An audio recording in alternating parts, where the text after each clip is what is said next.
Tenía 7 años apenas 7 años. ¿Qué 7 años?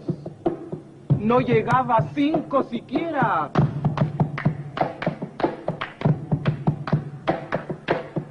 De pronto unas voces en la calle me gritaron: ¡Negra! ¡Negra! ¡Negra! ¡Negra! ¡Negra! ¡Negra! ¡Negra! ¡Negra! ¿Soy acaso negra?, me dije. ¡Sí! ¿Qué cosa es ser negra? ¡Negra! Yo no sabía la triste verdad que aquello escondía. ¡Negra! Y me sentí negra. ¡Negra! Como ellos decían. ¡Negra! Y retrocedí. ¡Negra! Como ellos querían. ¡Negra! Yo odié mis cabellos y mis labios gruesos y miré apenada mi carne tostada y retrocedí. ¡Negra! Y retrocedí. ¡Negra! ¡Negra! ¡Negra! ¡Negra! ¡Negra! ¡Negra! ¡Negra! ¡Negra! ¡Negra! ¡Negra! ¡Negra! ¡Negra! ¡Negra! ¡Negra! ¡Negra! Y pasaba el tiempo y siempre amargada seguía llevando a mi espalda mi pesada carga. ¡Y cómo pesaba!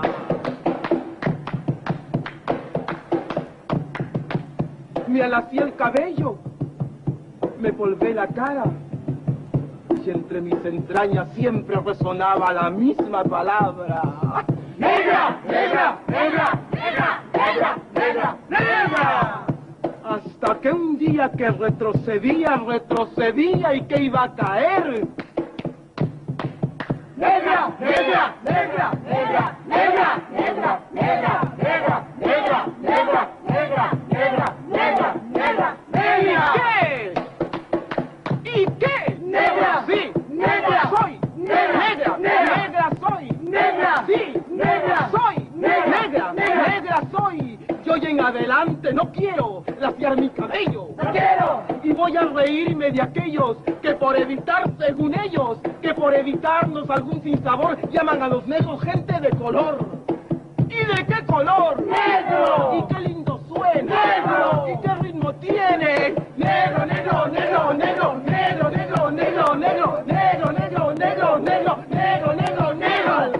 Al fin comprendí. ¡Al fin! Ya no retrocedo. ¡Al fin! Y avanzo segura. ¡Al fin! Avanzo y espero. ¡Al fin! Y bendigo al cielo porque quiso Dios que negro azabache fuese mi color y ya comprendí. ¡Al fin! Ya tengo la llave.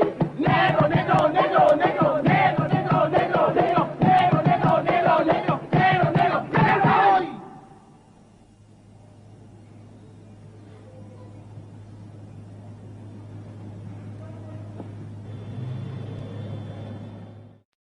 Olá, tudo bem? Eu sou Luana Cristina, professora de arte da Escola Terezinha e de outras 2 escolas daqui de São José dos Campos.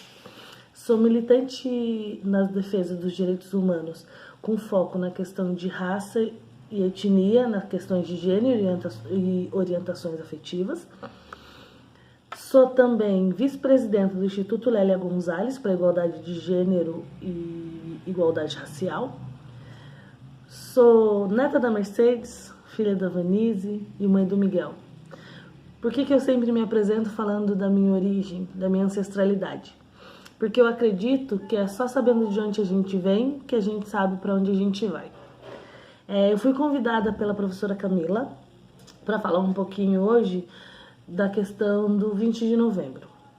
Então, para a gente entender, o 20 de novembro ele é a data que a gente celebra no Brasil o Dia da Consciência Negra em homenagem a Zumbi dos Palmares. Esse dia é uma luta dos movimentos sociais, dos movimentos negros, para que a gente consiga pensar a questão racial. Não é um dia de festa necessariamente, ele é um dia de celebração, mas um dia também de reflexão. A ideia do 20 de novembro é que a gente pense de forma profunda as relações étnico-raciais do Brasil e a cultura afro-brasileira, e como o racismo impacta na vida das pessoas. Por que a gente já não usa os dias que existem, né? Por exemplo, o dia da abolição, o 13 de maio? Porque a gente não acredita nesse dia. Porque essa abolição que é vendida, ela não é real. né, a forma que ela aconteceu, que a gente aprende muitas vezes, ela é uma forma ilusória. Então a gente escolheu um dia relacionado a Zumbi dos Palmares, que foi um líder do maior quilombo que o Brasil já teve, para falar do dia 20 de novembro. A Camila me chamou para falar também um pouquinho do que é ser mulher negra no Brasil hoje. Ser mulher preta no Brasil hoje é estar na pirâmide social. Hoje a mulher preta é quem sofre o maior número de violência doméstica, o maior número de estupro. A mulher negra é quem tem os menores salários, as piores condições de vida, e é quem sente, por exemplo, o maior peso dos impostos no Brasil. Tudo isso faz parte de um conjunto de fatores que a gente fala que eles são interseccionais. O que significa isso? Na mulher negra se converge hoje vários grupos de opressão. Então é a opressão racial, é o racismo, é a opressão de gênero, é o machismo, e é a opressão de classe, né, vinda do capitalismo. Por conta de todas essas opressões, a mulher negra, ela está na sociedade brasileira colocada nos piores índices de desenvolvimento humano. Mas a gente não é só tristeza, tá? A gente também é potencialidade. As mulheres negras hoje também são quem faz, que gesta a maior parte das famílias brasileiras, que sustenta a maior parte dessas famílias. As mulheres negras também são o maior número de empreendedoras hoje no Brasil. Então, o racismo e o machismo, ele vem para atrapalhar a nossa vida, para dificultar o nosso processo, mas isso também não faz com que as mulheres negras se coloquem em um lugar só de tristeza. Nós temos um lugar de potencialidade. E se a gente pensar em potencialidade no Brasil, a luta dos movimentos negros e muitas partes também da luta do movimento feminista, ela acontece por conta do trabalho das mulheres negras. Né? Então a gente tem nomes importantíssimos de lutas, por exemplo, como a da Lélia Gonzalez, que é uma dica, vale a pena pesquisar quem foi, uma mulher negra que ajudou a fundar o movimento negro unificado no Brasil, que fez uma luta muito importante sobre a questão racial, lutou contra o racismo, lutou contra o machismo dentro da sociedade brasileira, e tem muitas outras, Sueli Carneiro, Djamila Ribeiro. A gente pode falar, por exemplo, da Aqualtune, que foi a avó do Zumbi dos Palmares, ela que fundou o Quilombo dos Palmares, por exemplo. Uma líder de resistência que, quando estava na África, além de ser uma princesa, era uma guerreira, era chefe de guerra, era uma general lá. Então, ser mulher negra no Brasil hoje é lidar com muitos preconceitos, com muitas dificuldades, mas ao mesmo tempo é também saber que tem uma grande potencialidade dentro de si. É importante a gente falar sobre a questão racial, sobre o 20 de novembro, discutir o racismo, discutir o machismo, por exemplo, na nossa sociedade, para que a gente tenha uma sociedade diferente. E essa luta não é uma luta só da população negra, essa é uma luta da população brasileira. O racismo não foi inventado pela população negra. Não foi uma escolha a população negra ser escravizada, a população africana ser escravizada. Nós fomos escravizados. Então, não é uma escolha. Foi o Estado brasileiro que fez isso. Então, também cabe a todos nós que somos hoje parte do Estado brasileiro mudar essa percepção. E como a gente faz isso? Estudando muito a questão racial, lendo, assistindo vídeos, ouvindo vários intelectuais hoje negros que falam sobre a questão, para que a gente mude o nosso conceito, para que a gente mude a nossa vivência. E isso não só da população negra, a população branca também precisa trabalhar nisso. Quando a gente fala de antirracismo, é envolvendo todo mundo. Todo mundo precisa lutar para melhorar as coisas. Então, se você presencia, por exemplo, uma cena de racismo e você é uma pessoa branca, é seu papel, sim, denunciar aquilo, lutar contra aquilo e falar que aquilo é errado. Então, para o racismo no Brasil acabar, ele precisa ser pensado por todo mundo, pessoas brancas e pessoas negras, tá bom? Fica a dica, leiam mais, estudem sobre a questão, para que a gente faça uma sociedade melhor e mais equitativa para todo mundo. Beijo. Olá, galera, Terezinha do Menino Jesus.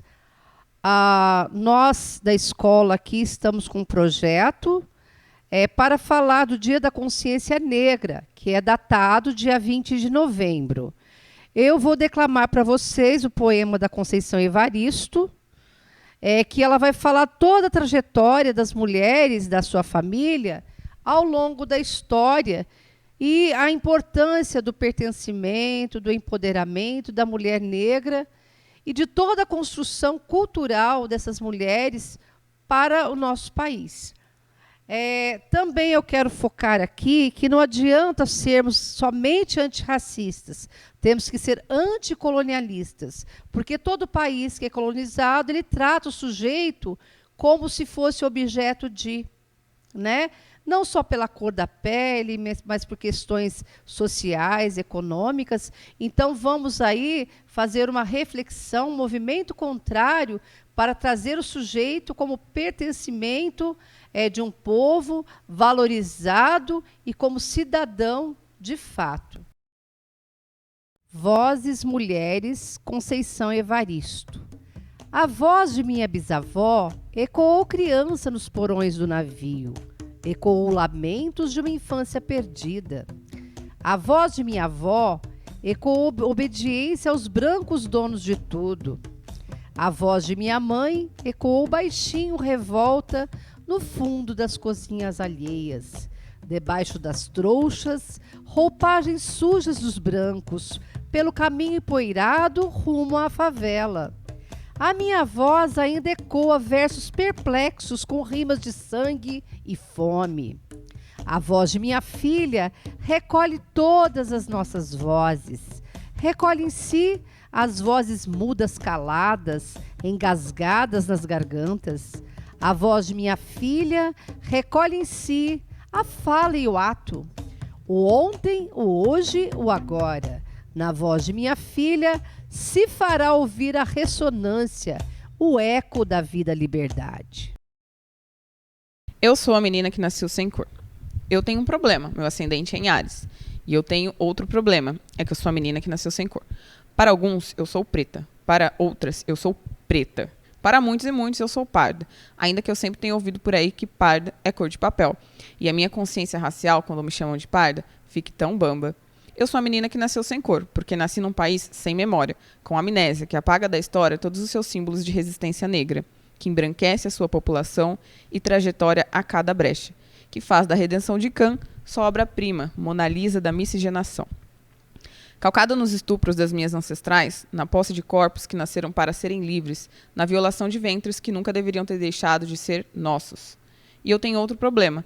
Pô, eu não sei da cambalhota. E não importa que para alguns eu seja a menina que nasceu sem cor, que falte melanina para minha pele ser retinta, que os meus traços não sejam tão marcados. O colorismo é uma política de embranquecimento do Estado, que por muito tempo fez com que eu odiasse meus traços genéticos do meu pai herdados, me odiasse, me mutilasse, meu cabelo alisasse. Meninas pretas não brincam com bonecas pretas, mas faço questão de botar no meu texto que pretas e pretos estão se armando, estão se amando.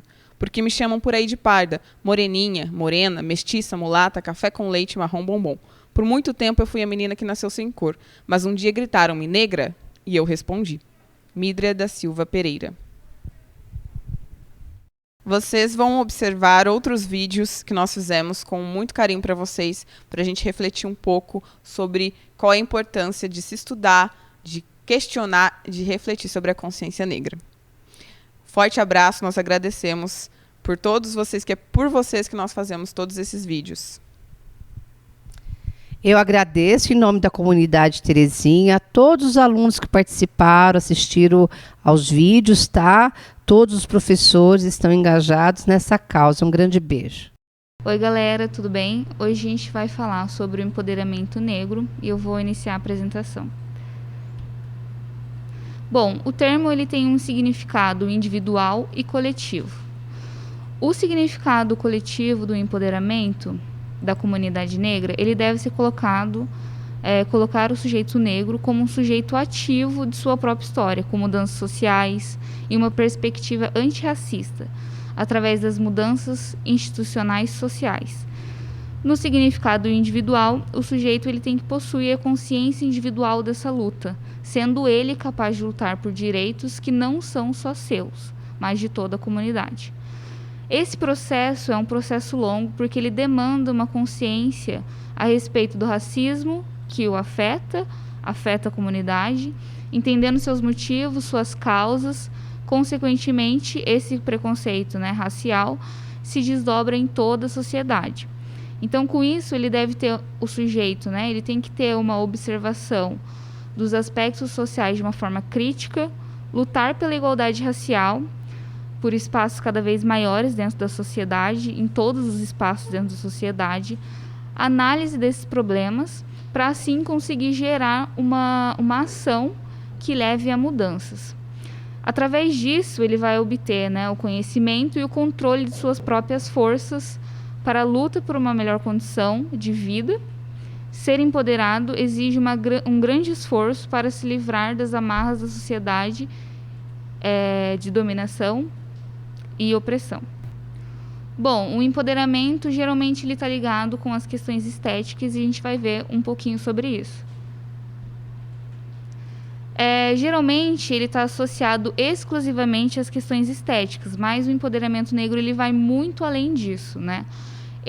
Vai em relação a ocupar cargos e funções de poder que vão influenciar na economia, né? Na influência econômica e social, para que assim o sujeito ele busque então destaque, representatividade, segurança financeira, independência econômica para melhor condição de vida e financeira também.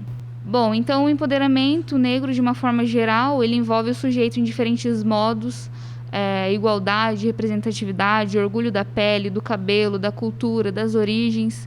E o cabelo crespo ele vem assim como um símbolo desse orgulho e desse empoderamento negro, né? Mas vale lembrar que uma pessoa negra ela tem o direito de escolher se ela quer ou não alisar o seu cabelo, e isso não torna ela mais ou menos empoderada, porque isso está ligado diretamente, né, com uma consequência da sociedade e dos valores que ela impõe. Visto que esse processo, então, ele leva tempo para o seu autoconhecimento, fortalecimento e construção de valores estéticos impostos pela sociedade. Então, o cabelo crespo ele vem com essa função de autovalorização da imagem negra. Então, a gente pode ver, né, que se empoderar esteticamente é perceber a dimensão política, percebendo a discriminação do fenótipo, né, da aparência ali, tomando conhecimento para o seu entender, para entender esses fenômenos sociais e lutar junto, com todos esses aspectos para combater o racismo e os demais tipos de discriminação. Perceber a autovalorização dos traços, a cor da pele, o cabelo, o jeito natural também é se empoderar, mas não é a única forma. Como a gente falou, tem todos os aspectos sociais. Bom, gente, então é isso. Espero que vocês tenham gostado. Pensem a respeito sobre o empoderamento. Pesquisem sobre o assunto, que vale muito a pena a gente tomar consciência sobre esses aspectos. Nos próximos slides, vocês irão conhecer alguns dados sobre a população negra no Brasil. Este material foi elaborado em parceria com os professores de matemática, Graciele, Márcio e Rafael.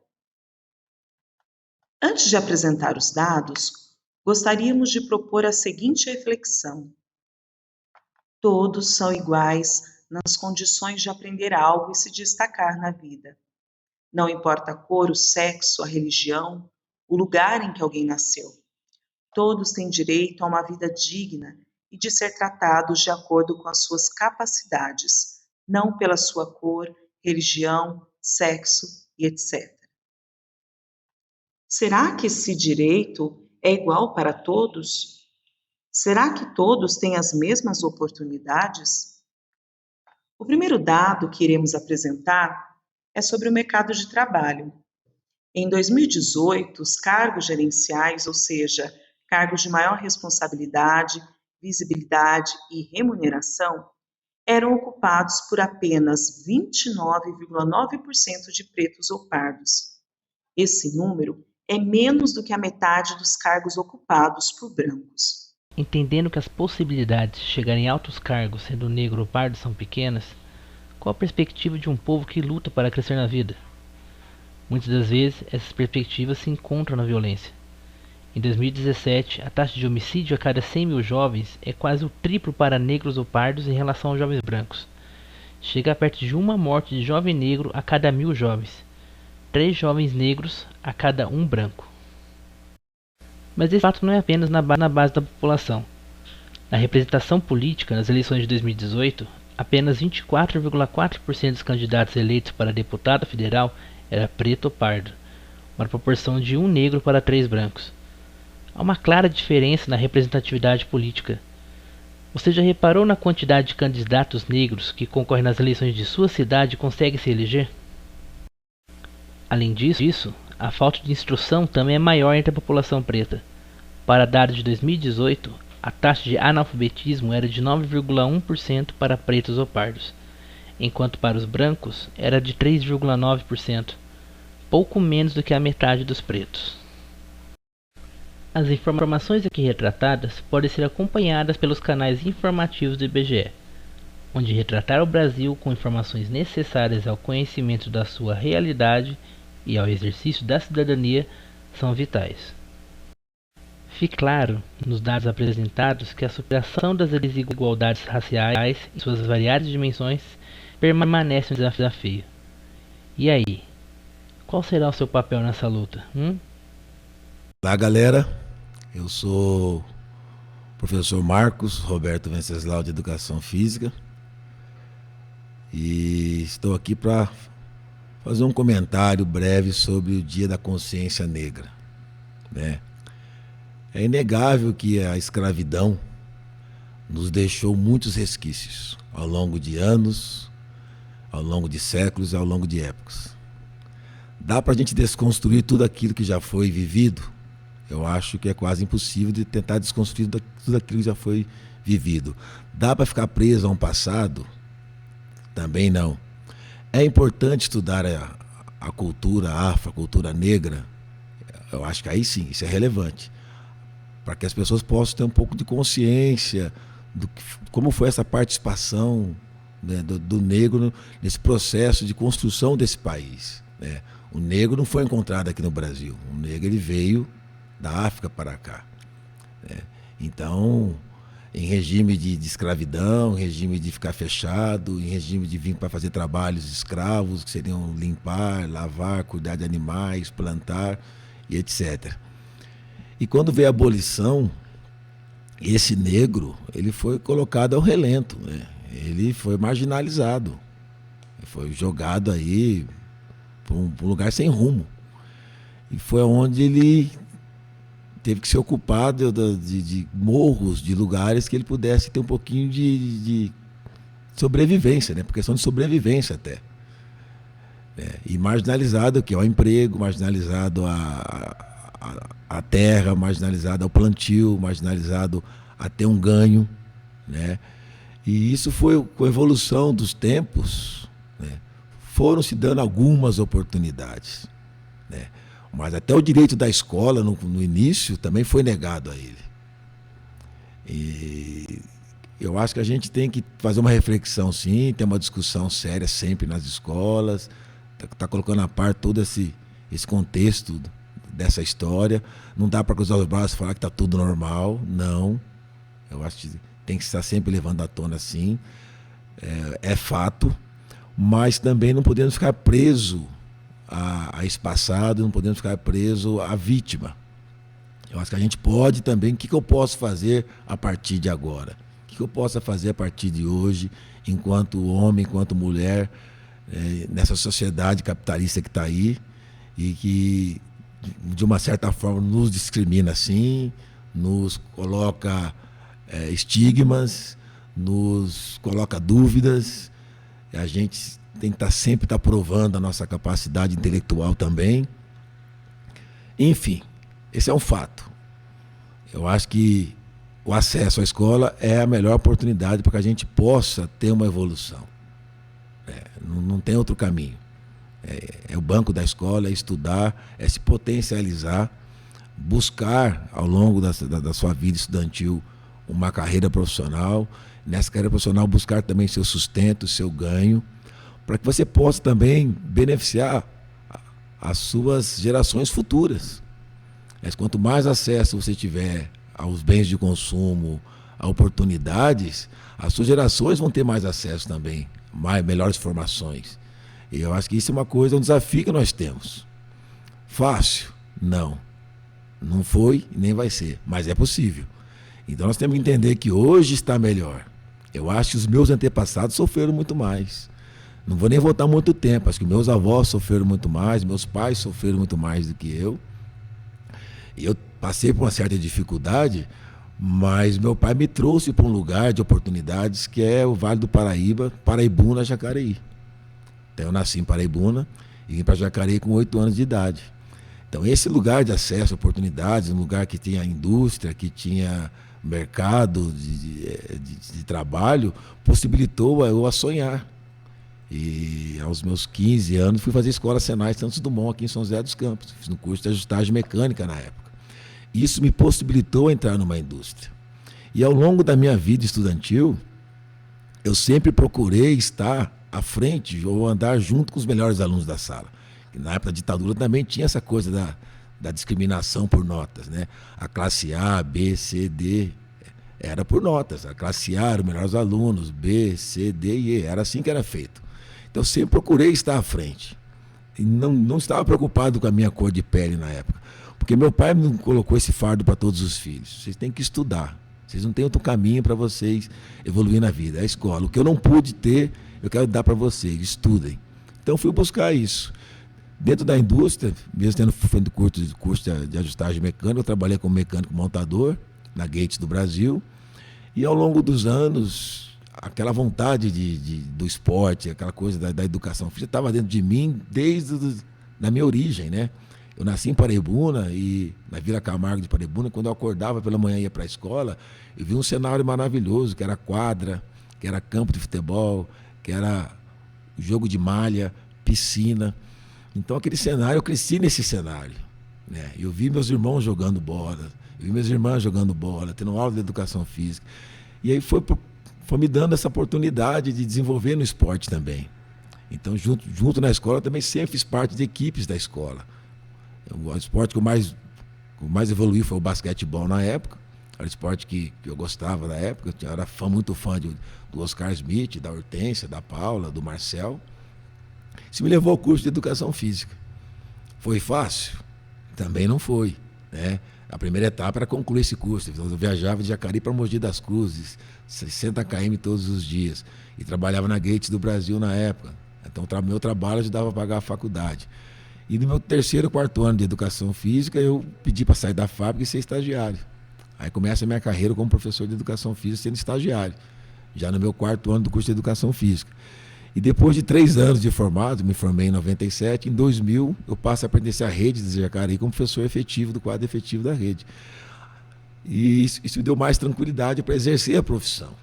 Então são 21 anos já de trabalho, né, dentro da rede de Jacareí. Estou há 8 anos na rede de São José. Trabalhei em rede particular, em Guararema. E, enfim, eu acho que tudo que eu pude fazer dentro da área da educação física, para uma evolução da educação física, eu sempre quis ofertar aos alunos a mesma oportunidade que a escola particular oferta. Por que da introdução do curso da modalidade de xadrez na escola? Porque era a única coisa que eu não trabalhava. Na época, a educação física era muito presa ao atletismo, ao basquete, ao vôlei, ao futsal, ao handebol. E faltava o xadrez. Então eu fui buscar essa informação, fui buscar esse conhecimento para estar passando. Porque eu não queria que o meu aluno da escola pública ficasse, assim, em termos de conteúdo, desigual ao aluno da escola particular. Então por isso eu estou nessa modalidade, há 15 anos que eu trabalho com essa modalidade também dentro da escola pública, desenvolvo esse trabalho também, junto com o trabalho em quadra, trabalho de psicomotricidade também em quadra, de esportes também em quadra. E essa modalidade me potencializou também. Porque você passa a ser visto com outros olhos de alguma forma. Embora você tenha dúvida no começo, mas depois que as pessoas veem que você conhece a modalidade, sabe ofertar esse trabalho, sabe desenvolver esse trabalho, passa a dar mais tranquilidade. A ideia é que, para todos vocês, independentemente de qualquer situação financeira, é que busquem o seu lugar ao sol. Há possibilidades. Tá? Não vamos cruzar os braços e achar que tudo está normal. Não está normal. Nós temos que lutar e lutar sempre. Entendeu? Qualquer discriminação, hoje nós podemos denunciar. Se você é vítima de um preconceito, você tem como denunciar tudo isso hoje. Antigamente não. A gente falava mal do nosso cabelo era ruim. Quem disse que o cabelo crespo é um cabelo ruim? É um cabelo crespo. Hoje está na moda, né? O cabelo crespo é bonito de ver, essas meninas com cabelos tudo bonito, os meninos com cabelo tudo grande e bonito. É legal ver tudo isso. Eu já não peguei essa época. Mas, enfim, existe tudo isso, existe o estigma, sim. Não vamos digamos assim, dizer que está tudo normal, não. Acho que ainda temos que batalhar muito. Agora, se tendo oportunidades, você pode se potencializar, desenvolver e ser um profissional na área que você escolher, tão igual a qualquer outra etnia. Esse complexo de inferioridade, ele começa a ter um pouco mais de igualdade quando você começa a se desenvolver e ter em você mesmo a mesma potencialidade que os outros. Agora, o caminho é o banco da escola. Não tem outro lugar para a gente estar desenvolvendo tudo isso. Essa é a minha participação com vocês. Eu acho que espero ter dado apenas um recado, né? Eu acho que a consciência negra não tem que ser falado só no dia 20 de novembro. Esse assunto tem que estar na escola. Estudar a cultura afro é dever da escola também, que nós estudamos muito a cultura europeia, a cultura do branco, esquecemos da cultura negra, esquecemos da cultura asiática. Acho que todos esses estudos são importantes para que a gente possa ter uma compreensão e o entendimento da evolução da espécie. Meu muito obrigado a todos, espero ter contribuído. Até breve. Influência na formação das palavras. A origem.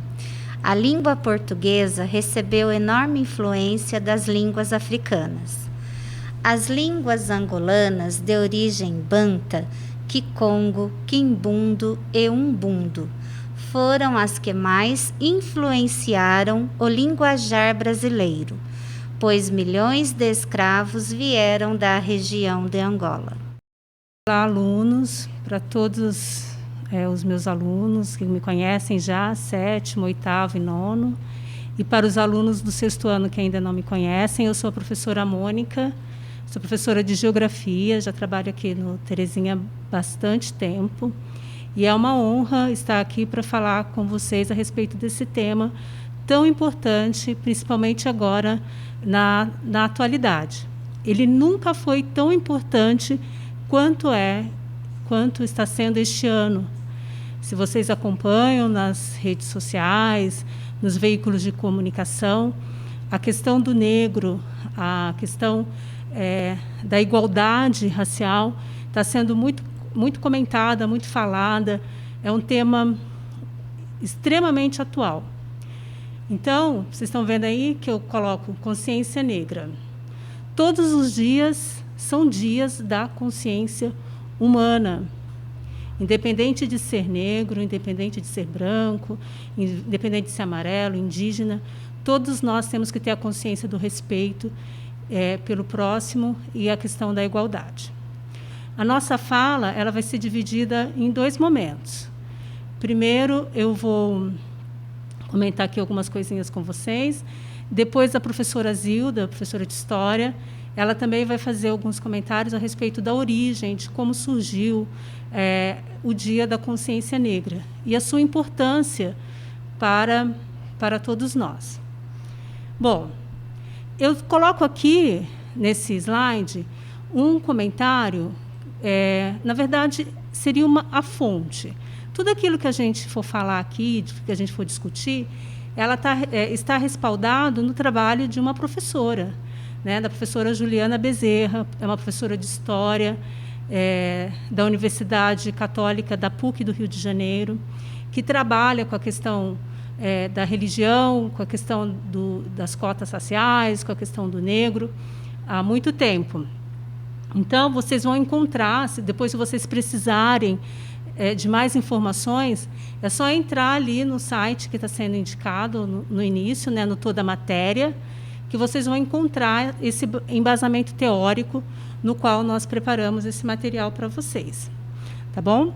Então, eu vou sair aqui um pouquinho para a professora Zilda conversar um pouquinho com vocês.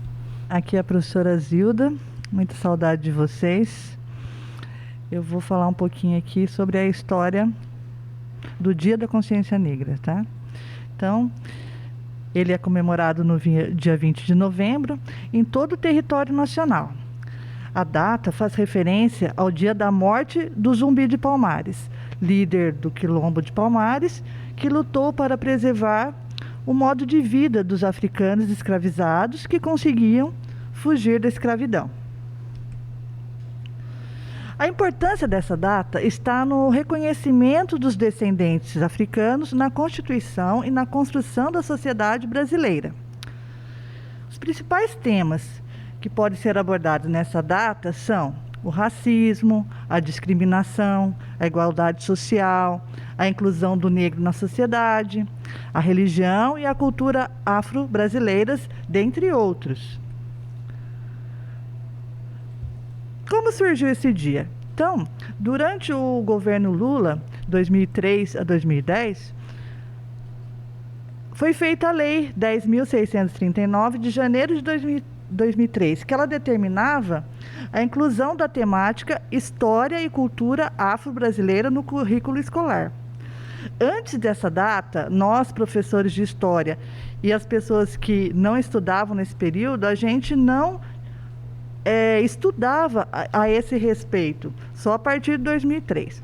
Então, neste mesmo documento, ficou estabelecido que as escolas iriam comemorar esse Dia da Consciência Negra, que está lá no artigo 79B, o calendário escolar incluirá o dia 20 de novembro como Dia Nacional da Consciência Negra. No entanto, a gente começou a estudar esse assunto nas escolas, mas foi somente no governo Dilma Rousseff, através da Lei 12.519, de 10 de novembro de 2011, que essa data foi oficializada e virou feriado. Então, nesse documento foi criado o Dia Nacional de Zumbi da Consciência Negra, sem a obrigatoriedade de que ele ainda fosse um feriado, mas em alguns lugares começou a ser. Então, é feriado ou não? O Dia da Consciência Negra não se constitui de feriado nacional, mas ele é estadual. E em mais de 1.000 cidades brasileiras ele é feriado municipal. Por sua vez, o 20 de novembro é feriado estadual nesses estados que estão aí, ó, Rio de Janeiro, Mato Grosso, Alagoas, Amazonas, Amapá e Rio Grande do Sul. 6 estados brasileiros. Quem foi o Zumbi dos Palmares? Então, popularmente chamado de Zumbi dos Palmares, ele foi o último dos líderes do Quilombo dos Palmares, localizado no atual estado de Alagoas, durante o período colonial. O Zumbi era filho de africanos escravizados e nascido nesse quilombo. O Zumbi foi educado por um sacerdote e depois retornou ao seu local de nascimento. Ali ele lutou para que o quilombo não fosse destruído pelos colonizadores, que consideravam um perigo aquela reunião de negros libertados. Ou seja, ele recebeu uma educação uma educação institucional e aprendeu a lutar por seus direitos. Em 1695, com 40 anos, o Zumbi foi assassinado pelo capitão Furtado de Mendonça, a mando de Domingos Jorge Velho, que era um bandeirante. Ele foi decapitado e sua cabeça levada para o Recife, onde ficou exposta em praça pública. Era um costume na época de quem não obedecesse às ordens do colonialismo, era exposto para dar exemplo para as outras pessoas, né? Então, é isso, gente. Lembrando que em algumas cidades, então, é feriado mesmo, e em outras cidades ainda não é, mas a gente luta para que no futuro o Brasil inteiro seja feriado nesse dia. Obrigada. Bom, voltei e agora eu vou falar com vocês a respeito das cotas raciais. É uma discussão muito grande, né, a questão do sistema de cotas. Algumas pessoas são a favor, outras pessoas são contra.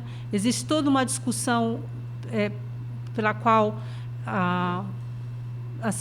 algumas pessoas se colocam a favor e outras se colocam contra. Mas vamos entender o que são as cotas raciais. Consiste, então, numa prática de reservar uma parte das vagas do ensino público ou privado de trabalho para indivíduos de um mesmo grupo étnico desfavorecido. Aproveitando aqui, antes de eu dar continuidade, eu quero falar para vocês o seguinte. Vocês estão vendo que fala cotas raciais e depois fala aqui, ó, de um mesmo grupo étnico. Lembrando que etnia deveria ser a forma correta de se falar, não deveria ser cotas raciais. Deveria ser cotas étnicas, por exemplo. Porque a questão da etnia está voltada para a forma como o indivíduo vive. Quem é esse indivíduo? Quais são as características similares desse mesmo grupo étnico? Quando a gente fala em racial, no caso aí, cotas raciais, o conceito de raça ele é muito discutido e ele é comentado que, na verdade, ele não deveria ser utilizado, não é correto. Existe uma única raça, existe a raça humana, certo? E não a raça de brancos, a raça de negros, a raça de amarelos, certo? Mas isso é uma outra discussão, que eu não vou entrar no mérito agora, é algo bem legal para a gente discutir depois em sala de aula, desses conceitos de raça e etnia. Mas, em todo caso, como se chama cotas raciais, nós vamos continuar com essa terminologia. As cotas elas foram usadas por diversos países, ou seja, as cotas raciais não é um privilégio do povo brasileiro, não é um privilégio do negro brasileiro. Na verdade, muitos grupos que são desfavorecidos no mundo, não só o grupo de negros, nos seus países existem mecanismos, ações, que a gente chama de ações afirmativas, que levam à necessidade de se criar cotas, de se reservar vagas em vários segmentos, dentro das universidades, dentro das escolas, no setor de trabalho, para esse grupo que é desfavorecido. Elas fazem, então, parte das políticas afirmativas, né? E ela sempre vai tentar o quê? Oportunizar, colaborar com aqueles grupos que, historicamente, sofreram algum prejuízo, que foram prejudicadas durante a formação do seu país, por exemplo. Esta afirmação, né, as cotas raciais, elas também são chamadas de discriminação positiva. Aí vem uma outra incoerência, uma outra inconsistência no termo, mas que explica bem, porque discriminar é algo que prejudica a pessoa, que prejudica o indivíduo. Mas, no caso das cotas raciais, é um prejuízo, vamos dizer assim, positivo. Ele é necessário para se reparar erros do passado. Bom, então, no entanto, o termo ele é empregado para descrever quando se privilegia um determinado grupo racial, cultural, étnico, em cotas e mecanismos de ascensão social, com o objetivo de fazer o quê? Integrar esse indivíduo que faz parte desse grupo desfavorecido à sociedade. A questão das cotas, ela provoca um intenso debate, ela causa nas pessoas uma certa, vamos dizer assim, divergência de pensamento. Então, existem argumentos que são a favor e outros argumentos que são contra a questão das cotas raciais. Então, vamos começar com a favor. Essa máscara incomoda, gente, mas ela é necessária. A favor, o curso universitário é um dos que mais favorece a ascensão social e a maioria dos alunos das universidades brasileiras são estudantes brancos. Então, eu sou uma afrodescendente, certo? Se eu fosse entrar num curso hoje universitário, eu poderia, sim, entrar dentro do sistema de cotas. Sou filha de pai negro e mãe branca, com muito orgulho. Na época que eu fiz faculdade, eu venho de universidade pública, e na época em que eu fiz a universidade, não se tinha o sistema de cotas.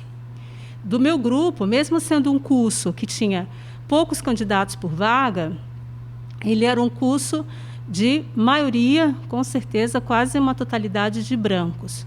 Só para vocês terem uma ideia, das 120 vagas que tinha no meu curso, nós éramos em 5 negros, certo? É um grupo muito pequeno. Então, assim, eu precisei do sistema de cotas para entrar na universidade? Eu não precisei porque não tinha. Na minha época, não tinha esse sistema de cotas. Mas hoje, se ele existe, por que não? O Brasil ele tem uma dívida histórica com a população negra por conta da escravidão. Esse é um dos argumentos a favor. As cotas raciais ela ajuda a promover a diversidade étnica em profissões que são ocupadas tradicionalmente por brancos. Quantos médicos negros vocês conhecem? Quantos advogados negros vocês conhecem? Quantos juízes negros vocês conhecem? Quantos engenheiros negros vocês conhecem? reflexão. Dá exemplo para que outros jovens negros e indígenas, parênteses, o sistema de cotas não é somente para negros. O sistema de cotas também é destinado a indígenas. Lembrem-se, o sistema de cotas está destinado para os grupos menos favorecidos. Então, pessoas com deficiência física também entram dentro do sistema de cotas. As cotas promovem a convivência entre vários grupos étnicos, isto é, ajuda a diminuir o racismo. Num grupo diversificado, com negros, indígenas, brancos, os elos, né, de amizade, de respeito, eles tendem a serem maiores, certo? Então, esse é um ponto a favor. Agora, quem é contra, fala o quê? Aí lá vem alguns absurdos. Os cotistas roubam a vaga daqueles que não foram contemplados por este sistema. Dentro do sistema de cotas, o negro, vamos pensar no negro, ele está concorrendo com o negro, porque se destina um tanto de vagas para que ele possa ingressar dentro da universidade. Então, ele não está roubando a vaga de ninguém. Muitos não se sentem responsáveis por aquilo que aconteceu no passado. Ou seja, por exemplo, o que isso quer dizer? Eu não estava presente lá na época da escravidão, então eu não tenho culpa, eu não sou responsável pelo processo de escravidão. A grande reflexão que nós temos que fazer é que, tudo bem, nenhum de nós estava presente no processo de escravidão, mas hoje os grupos, as pessoas, se favorecem com aquele período histórico, se favorecem com aquele movimento da escravidão. Então, é algo que a gente tem uma parcela, não estou falando, não é uma parcela de culpa, mas é uma parcela de responsabilidade sobre aquele período histórico. As cotas dariam mais chances para os negros, pois eles não precisam estudar para passar no vestibular. Eles precisam passar sim, porque precisam estudar sim. Porque se eles não estudarem, eles não vão passar. Não é dada a vaga para ele. Ele está concorrendo pela vaga. Então, ele tem que estudar sim, tanto quanto um outro candidato. As cotas vão contra a meritocracia e favorecem o racismo ao invés de suprimi-lo. Talvez no futuro a gente tenha assim um movimento, não se precise mais de cotas. No momento em que toda a sociedade brasileira, vamos falar do nosso país, todos tenham acesso justo à educação, que todos tenham igualdade no conhecimento, que todos consigam concorrer de uma forma igualitária. Enquanto isso não acontece, por que não o sistema de cotas? O sistema de cotas fará cair a qualidade do ensino superior. Isso é o pior, gente. Por que vai fazer cair a qualidade? Os negros não são capazes de estudar nas melhores universidades desse país?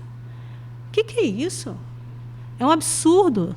Está diminuindo a capacidade do indivíduo de fazer parte daquele grupo, de fazer parte daquele sistema. É assim absurda essa colocação. Mas são opiniões. E opiniões a gente respeita, mesmo que não concorde.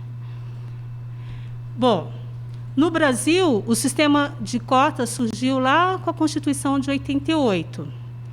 Né? Surgiu devagar, assim, uma coisinha. Colocaram lá na Constituição, mas não exploravam, o tema não era debatido. Vocês viram a professora Zilda comentando que a gente começou realmente a ter o Dia da Consciência, da Consciência Negra somente em 2011, né, que foi promulgada a lei, mas ela, desde 1988, dentro da questão do sistema de cotas, ele já vem surgindo no Brasil, certo? No final dos anos 90, houve uma mobilização para dar mais condições às pessoas que não conseguiam entrar nas universidades. Eu entrei na universidade em 1994. Gente, não precisa calcular a minha idade, não, tá? Eu tenho 47 anos, mas só para vocês terem uma ideia que lá, quando eu estava saindo da universidade, é que as pessoas que começou a ter assim uma mobilização para que os os jovens negros entrassem dentro das universidades. Assim, foram criados vários vestibulares populares, a partir do quê? A partir de instituições, como as igrejas, associações, entidades civis. Este grupo que começou a movimentar, né? Até hoje existem cursinhos que trabalham, né, para que ajudem as pessoas menos favorecidas a entrarem nas universidades. Então, nós temos aqui o exemplo o Educafro, que foi dirigido por um religioso franciscano lá no Rio de Janeiro, na Baixada Fluminense, e ele tinha o objetivo de ajudar não só os jovens negros, mas todos aqueles de baixa renda, independente da cor da sua pele, a entrar no ensino superior. Aí, após intensos debates, somente em 2000, o Estado do Rio de Janeiro aprova a lei para garantir uma cota de 45% para os estudantes oriundos, né, que estavam vindo das escolas públicas dentro das universidades estaduais do Rio de Janeiro. Então, o Rio de Janeiro, apesar do turbilhão que é hoje, ele é um estado pioneiro em relação ao sistema de cotas, certo? A UERJ, que é a Universidade Estadual do Rio de Janeiro, foi a pioneira em adotar o sistema e, segundo os dados lá de 2014, fornecidos pela própria universidade, de 2003 a 2012, ingressaram na UERJ 8.759 estudantes, sendo cotistas. Destes, 4.146 negros autodeclarados. Você tem que se autodeclarar negro. Lembrem-se que se autodeclarar negro não é ter apenas a pele escura. Tá? Você pode ser branco, você pode ter a pele clara e se autodeclarar negro, por ser filho ou neto de negros. Outros 4.484 usaram o crédito de renda para poder entrar, enquanto 129 eram portadores de deficiência ou indígenas. Bom, o sistema de cotas, então, aqui só para a gente finalizar, ele, em 2012, no governo federal, foi sancionada a lei, popularmente conhecida como a Lei de Cotas, e nesta lei está prevista 50% das vagas das instituições de ensino superior federal para estudantes que cursaram o ensino médio em escolas públicas. Então, 50% das vagas das universidades eram para aquelas pessoas que estavam vindo das escolas públicas, que fizeram o ensino médio nas escolas públicas. A UNB, em 2004, e demais estabelecimentos teriam até 2016 para criar seus critérios para as cotas. E aqui, só para a gente comentar, a lei federal funciona da seguinte maneira.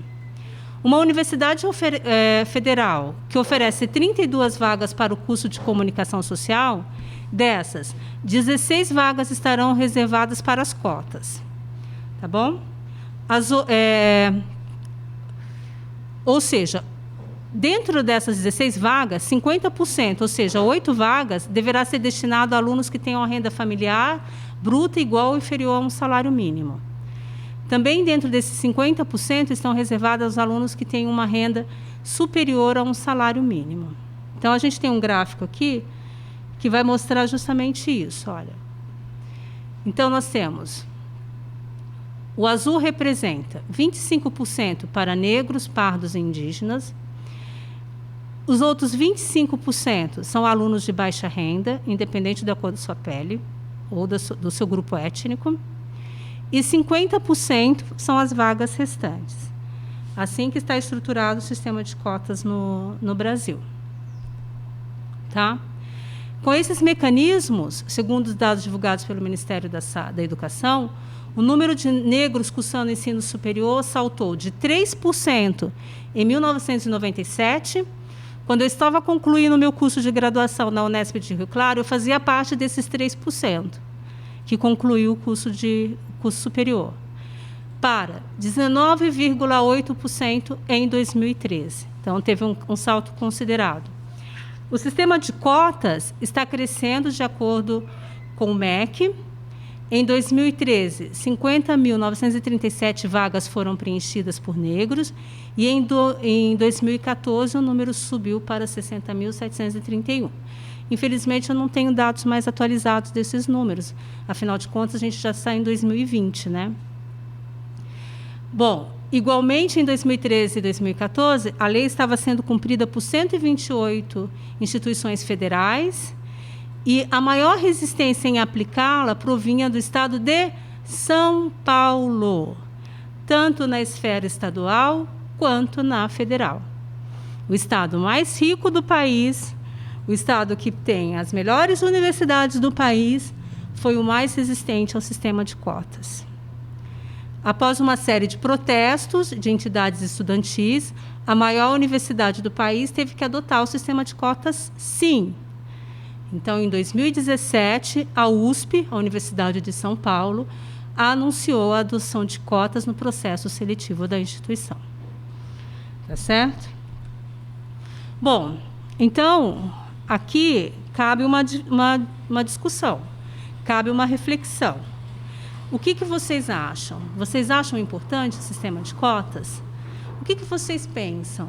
Vocês fariam parte do sistema de cotas? Ele é positivo? Ele não é? Eu deixo aqui uma reflexão para vocês, tá? Para vocês pensarem, para vocês buscarem informações, para vocês estudarem sobre o assunto, para que vocês não saiam por aí argumentando, fazendo argumentações que distorcem a realidade do sistema de cotas do Brasil. Tá certo? Um grande beijo no coração de vocês. Foi na beira do mar que